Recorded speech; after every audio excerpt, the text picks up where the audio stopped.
Hello beautiful people, আসসালামু আলাইকুম। ওই দিন ছিল ফ্রাইডে, তো বিকাল টাইমে আমরা হালকা পাতলা খাওয়া দাওয়া করে প্ল্যান করতেছিলাম যে কোথাও ঘুরতে যাব।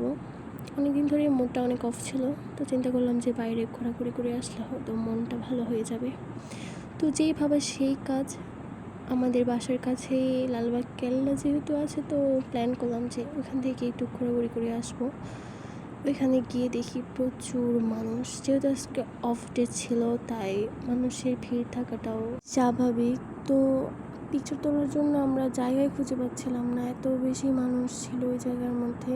ঘুরতে ঘুরতে চলে আসলাম প্রাচীন আমলের সেই বিখ্যাত খন্দকার পুকুরটার সামনে। যদিও এটা আর পুকুর নেই, পুকুরের জায়গায় খেলার মাঠ হয়ে গেছে। পানির বদলে আছে এখানে ঘাস, আর মাছের বদলে আছে মানুষ। মানে এটা যে পুকুর এটাই বোঝা যাচ্ছে না, শুধু গর্তর মতো দেখার কারণেই মনে হচ্ছে যে না, এটা পুকুর। তো এই আশেপাশে ঘুরতেছিলাম, আমার সাথে যে রোবটটা গিয়েছিল তাকে প্রশ্ন করতেছিলাম যে এখানে কি করতো ওই আমলে, এখানে কি করতো। আর ওই রোবটটার থেকে উত্তর আসতেছিল জানি না, হয়তো। হ্যাঁ, কি আর বলবো, এরকম মানুষ নিয়ে গেলে ঘোরার আনন্দটাই মাটি হয়ে যায়। মানে তার রিয়াকশন দেখে মনে হচ্ছে যে আমি তাকে ধরে বেঁধে এখানে নিয়ে এসেছি, বা বাসা থেকে পিটিয়ে এ জায়গায় নিয়ে এসেছি, কি আর বলবো।